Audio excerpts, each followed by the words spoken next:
Pollavet Hansanugrum, and today I'm going to be interviewing one of my co-workers here, Mr. Walter Caceres. And can you tell us a little bit about yourself?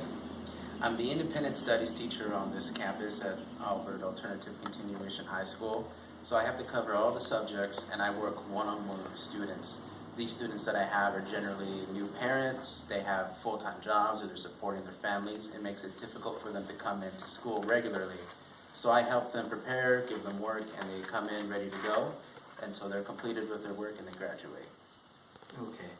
Now that you told us a little bit about yourself, just for the audience kind of know, our school is a little bit different. We're alternative continuation high school, so students will work at their own pace in order to get their school credit. And they're all assigned with one individual laptop, so each of our students have their own laptop. Now, let's start with the first question. Have you ever heard the term digital citizenship? I have not.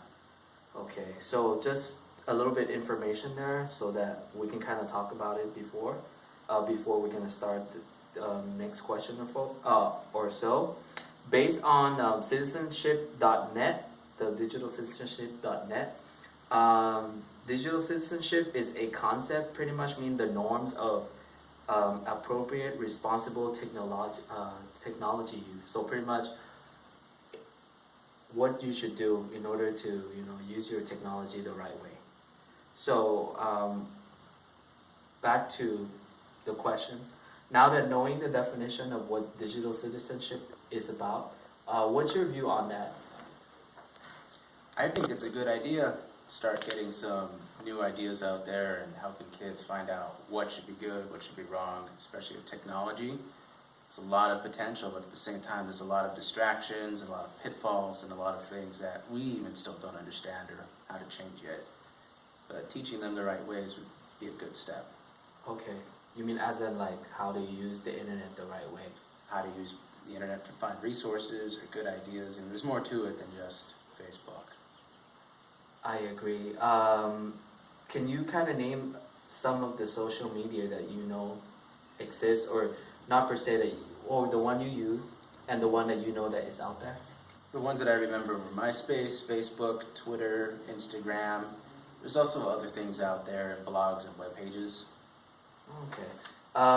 Do you think the students are aware of the privacy policy and what they post, and what can the benefit of it, or the disadvantage, as in like it can damage them in the future? Yeah, not even everyone, even adults, know that yet, but I'm pretty sure there are some times where there are privacy issues, including things they post up that they don't want to go out, or their friend posts something up that they didn't want to leak. Things like that become a problem too. It's an increasing problem, so it's probably a good idea to at least remind them that they need to be careful of what they put out there, because once it's out there, it stays out there. Okay. So you think do you think it's important to teach them? Yes. About the ethical? Yeah. Good code of ethics. Okay. Now, talking about code of ethics, the fact that they all have individual laptops, do you think it's important to teach them code of ethics also, right? Yes. But when would be the right time to teach them that? It would be best to introduce this to them when they're first coming into the school. So let's say in the start of the new school year, we've got a new batch of students coming in. We want to introduce this ethics to them on the first day or within a meeting.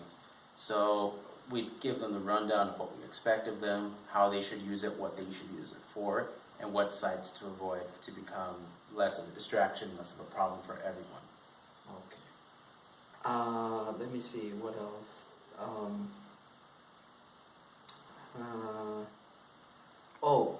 What are the strategies? What are some of the strategy that you can use to implement this? If you want to teach them code of ethic, what are some of the strategy that you can do with them? If we use a site like this school site, we can keep it to a single presentation, especially within faculty or the administrator, also speaking to the parents or guardians of the students receiving the laptop. We'd be able to tell them exactly what we need from them, like what websites they should always be at, how they can use certain resources. We can give them examples, and other places that they should avoid. So just remember that social media, there's a time and place for it. it shouldn't be here on campus. We want to try to keep that academic here. Okay, what's your, now come to that part, what if the student break the rules? What do you think will be, what should be the punishment for that?